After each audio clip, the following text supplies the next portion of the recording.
the amount of money he's spent on defenders since he's been at City, and their defensive record hasn't really got any better. Like, what was he spent a good 300 million on just fullbacks alone. And you're like Danilo, João Cancelo, there's Benjamin Mendy, fucking Kyle Walker. They haven't quite come off there, have they? Except Kyle Walker, maybe. Kyle Walker's all right and a decent attacking fullback, but going backwards, I don't think he's world beaten. I feel like he relies a lot on a top CDM and a top centre back, and that's the thing. I think this season he's been robbed quite badly of. He's missed Laporte badly, and it just happens to coincide with company. Yeah, he's the only defender in that City team that I would consider having in any of the other top 4 teams in the league. But he managed to win the league last season with essentially the same ones. It's just that the fact that if you take any one key defender or midfielder out, Fernandinho's the other one everyone goes to. You take one of them key players out from his defensive lineup, they're often found wanting because this. Whereas if you lose a key forward, he's got 4 or 5. If you get at City with pace, you fall apart. Yeah. So yeah, I mean, like you say, going forward and with the ball, one of the best coaches in the world, but defensively, not having it. Okay, so is that technically then a no? Is Pep really that good? You're saying no then, G, is that right? Compared to how good people say he is. He's good to watch. His teams are good to watch, but are they solid? No. So yeah, no, I don't think he's as cracked up as he is made out to be. I think everywhere he goes hasn't really been a challenge either. Like Barcelona, all right, you could argue he brought those players through, but when you've got Messi in your team, it's not difficult to win league. He had everyone. Like you could pick a Spain team that was just a Barcelona team. Like you could. Yeah. I mean, obviously, you're going into a competition against Real Madrid, so they've got brilliant players as well. But when you've got Messi and Xavi and Iniesta and Puyol, and like the list is endless. You're right. Yeah. I mean, all he really struggled for was a goalkeeper in that 11. He had some bad keepers. he said if they're not like a sweeper keeper, they're not in. Like, but again, that was mad. Like, was anyone really doing that before Pep? Like the sweeper keeper sort of thing. Was that really a thing? I know the keeper's good with their feet, but was that really a thing to come in and straight away go, Hart, you're out? Why? Because you can't ping one over the fullback. Like, was that? Would we say that? It wasn't a mainstream tactic, but there's certainly been sweeper keepers in the past. But like Van der Sar, for example. Van der Sar was really good with his feet. He's Dutch. It's part of total football and all that. Yeah, exactly. It's a Dutch thing going back to the 70s and 80s. Most of their goalkeepers were pretty good with their feet. Barcelona have a very close connection to Dutch football as well, don't they? So I wouldn't credit him with inventing that either. Before we start doing that. No, I was asking. That's what I was saying. Is that going to be? Has he brought it into prominence the way it is now? Like, when you look at that now as such an important part of the game now, mainstream? Is that part of his will that be part of his legacy? Do we think? Shouldn't be. I think he maybe demanded it. I think there was other clubs that had it and didn't really need it or want it or didn't have a requirement for it. I think he's one of the first that said, do you know what? No, my keeper needs to be able to play football. He needs to be like. I think other clubs have had that in the past and they've probably benefited from it, but they've never then made all their other signings to reflect that that's how I want to play. That's how it should be on every team I set up. Whereas Pep has demanded that, where every team I set up needs to be able to play it from the back. Just having control of the ball at the back, it's a nice thing. I just think like Pep he's won everything. He'll carry on winning. I don't think Pep's got that losing streak in him. I don't think he will go the way kind of Mourinho's gone. I think he'll kind of bow out before he goes that way, where people start saying Mourinho's lost it. I don't think we'll see the phase of Pep losing it because he'll just go to Monaco and win an easy league. Like he'll just go to he'll go PSG or something and win an easy league or something.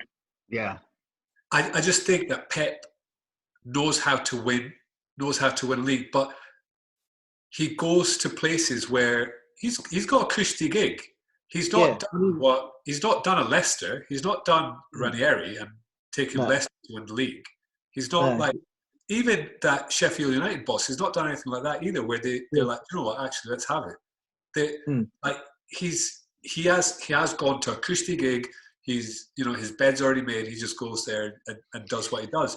He's been offered it. That's the thing, though. Would you want to go to? You're offered the top job, and you go, "I'm going to purposefully take the one down." He's like, "Yeah, no, that is the argument for that." So if he gets to offer the best job with the best money, with the best packages, come on, you're not going to say no to that. You're absolutely not. You might do, but it's not an easy decision. Once you've done it 3 or 4 times at the big clubs, though, do you want a different challenge? Do you want to go to more of a project club like I don't know, even a Everton at this point where they have got the money to spend, but they're doing it wrong. Like they're just not spending it on the right players. Do you know what I mean? Would Pep think, not necessarily Everton, but a club like that with a bit of money, like a Red Bull Leipzig, for example, or some sort of team like that, where it's like the next level down? Can he bring them through and prove that he's a good coach rather than somebody that just adds to a team that's already winning things? Maybe he will now he's been to the Premier League because he's done that now. Maybe that is what he'll do next, or go and do it for the national team. Yeah, good point. I actually wonder, your question you brought back there, Aali. Well, the last thing I'm probably going to say on Pep, but you mentioned about their you can't imagine him ever going on that losing streak. I actually wonder if he'll maybe just leave the sport. Pep also, remember, he took a year out. Did he take a year out in New York? I think he went over to live in New York for a while, didn't he? I think it was. Because there's a lot of talk that's like the Ferguson retirement was so badly timed because Pep was always who they would have wanted after those European finals. They were like, that's absolutely the dream coach. There's always an interesting Klopp as well, but Pep, because of those finals, was kind of the guy, and they reckon that that had been timed differently.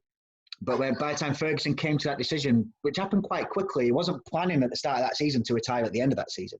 That happened kind of mid-season.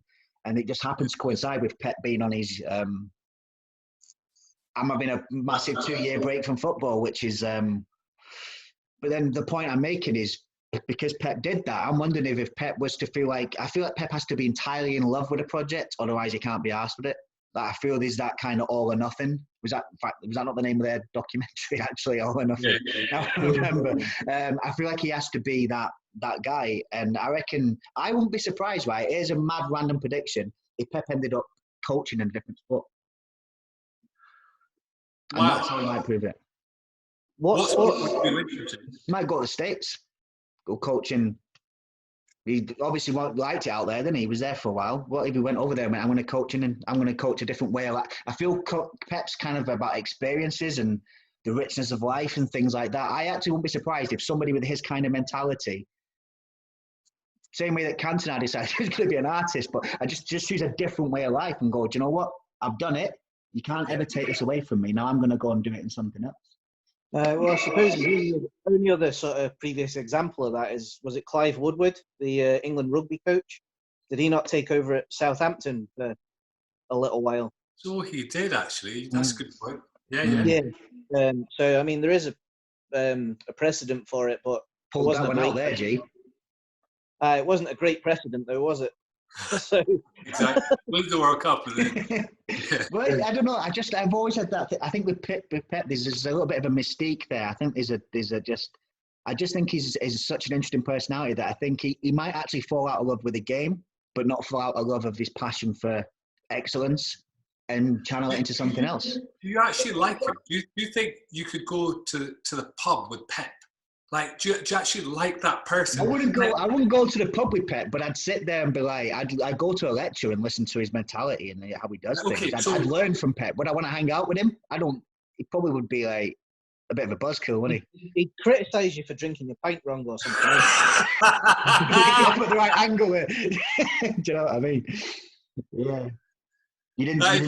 But that kind of really turns me off. Like, would you go for a pint with Klopp? Okay, maybe if he wasn't Liverpool coach, but would you go for a pint with Klopp? Yeah, you'd go to a mosh pit with him. You would, you really something would. like that. Do you know what I mean? I'd spend time with him regardless of what you were doing. To be fair, the man's a fucking brilliant manager. He makes everybody feel 10 feet tall. Do you know what I mean? Whereas Pep is a different kind of manager. He's a technical coach rather than a man manager. That's that kind of thing. Whereas I'm I think not saying that you have to be able to drink with your manager. That's not what I'm saying. You don't have to have that personality. But what I'm trying to say is that he's very in a specific box where, like, he makes the planets line up every time. And that's how he plays. Like, I'm not saying the planets line up for him. He makes them line up, and I understand that.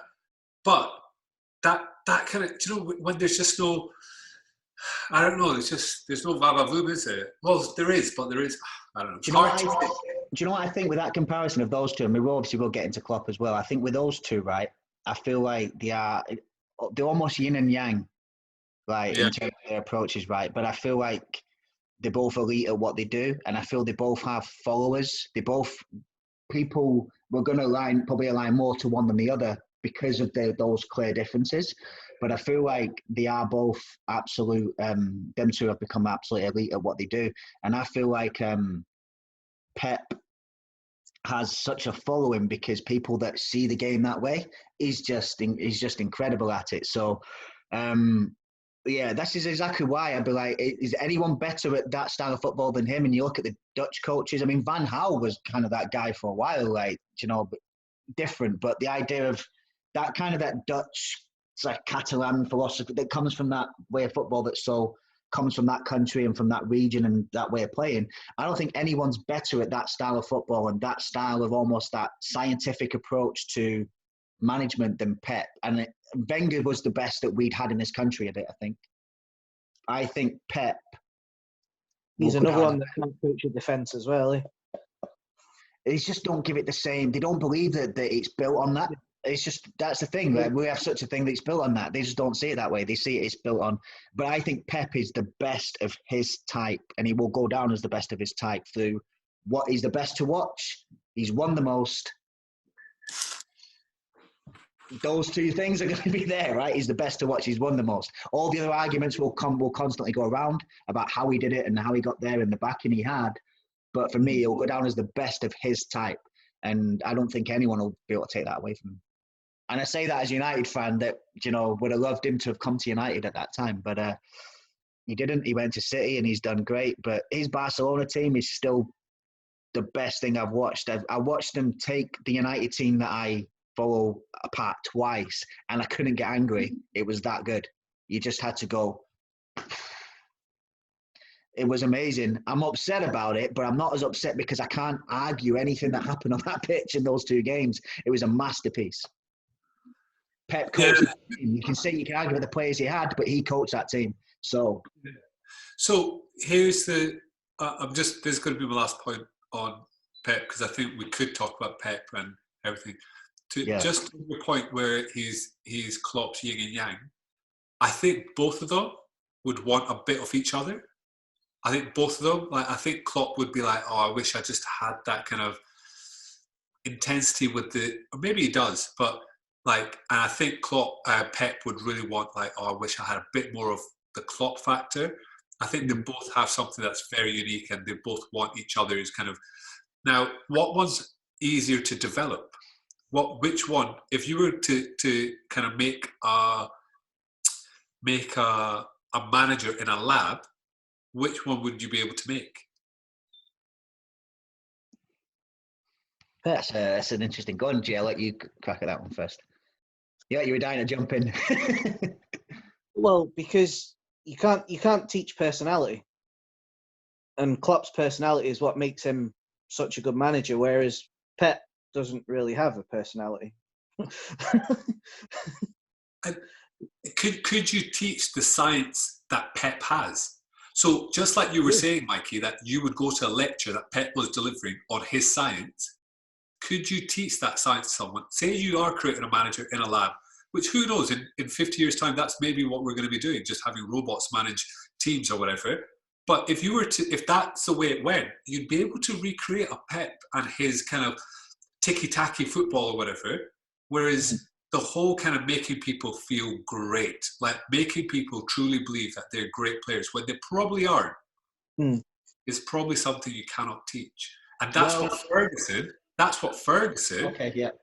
was the man at. And everybody says, like, the obvious example is when he stood behind Cantona after Cantona decided that mixed martial arts was his thing. Right?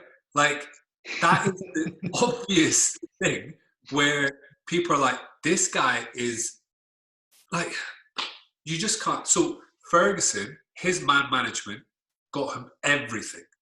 Everything. Players wanted to play for him. Even when he thought, right, he's getting too big for the club, Beckham's getting too big for the club, Ronaldo's getting too big for the club, they were like, trust me, we're not. We want to play for you. Neither of those guys were happy to leave. So the whole man management thing, the whole putting your arm around someone's shoulder when they need it, kicking them up the backside when they need it, all that kind of stuff, or a beautiful mind. Well, again, it's interesting because it's almost saying that one's personality and one's mythology. Method. What's the word I'm looking for? Method. That's the word I'm looking for. Right.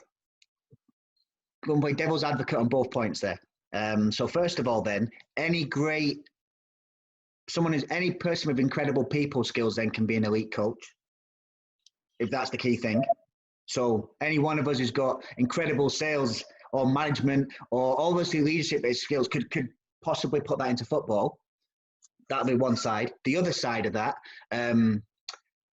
Pep's method, is it the method or is it the absolute determination to stick to it no matter what, to actually commit to it, to go, this is the way I play. I'm not gonna what's the word I'm looking for? I'm not gonna dilute it. I'm not gonna accept it. I'm not, you ever have a bad result, I'm now gonna change my formation, that side of it. The point I make is I don't think it's as black as white as going personality versus some kind of robot. I don't think that's what it is. Like, I think Klopp allows you to see his personality and Pep is more guarded. That doesn't mean Pep doesn't have a personality. Like, I don't think we know. So I don't think it's as black and white as that. I think Pep has probably quite an engaging personality when he lets you in on it. And I think Klopp's much more tactical than you're giving him credit for as well. I feel like they do both have parts of what each other have, but they shine best on Klopp and that ability for people to run through walls for him, and that literally I will give every ounce of what I have to the way you make me feel I want to play for you. And Pep to go, I've never thought of football like this, and I'm prepared to commit to the journey to learn what you know. That makes sense? Yeah, that's a fair point. That's a fair point. I think there needs to be a base requisite to obviously get into the managerial kind of level where you've got to have a beautiful understanding of the game, especially at the elite level. You've got to understand the game in a way that another manager can't see it. Otherwise, so there needs to be that kind of base where everybody has that, and then you build on that. Then you build you add your, and then the people who really take that, like. So we talk about personality because Klopp talks, like there's talks of Klopp being that rock and roll manager, but Ferguson didn't have that rock and roll manager personality, but he still had the personality that made people, right, I'm going to do whatever. Do you know what I mean? Ferguson's key thing was literally all things to all people. Like, Ferguson would go through Rooney because Ronaldo was sat next to him, and he'd be like, "This message is for Ronaldo, but if I give it him, he's not gonna respond to it. So I'm gonna go through Rooney again. He's done nothing wrong, but I know that Rooney will go fuck you, and he'll go out and he'll play well. But actually, Ronaldo will go, I don't want what he just had. But actually, it was for Ronaldo. Like, Ferguson's key thing was, it was definitely not everyone's. It wasn't like Klopp has his way of almost galvanizing everyone to feel like he's leading them, but he's also one of them. Ferguson did by control. Yeah. Control and focus. It's his two things. Focus and control. That was always about that. That's why certain players got kicked out. Yeah. My control. Yeah, Roy Keane still doesn't get on with him, does he? Say again? Roy Keane still doesn't get on with Ferguson, does he? Roy Keane barely gets on with himself, but to be fair, do you know? I've got a lot of time for Roy Keane. He's great to watch, man. He's great to watch. Yeah, he's just incredible. How intense he still is about playing a certain brand of football that he used to kind of buy into. And he's like, oh, they shouldn't be doing this, they shouldn't be doing that. What is going on? And he still obviously believes that. I think Neville's another one who still believes that. And then when he put it into coaching, that's not football anymore at the moment.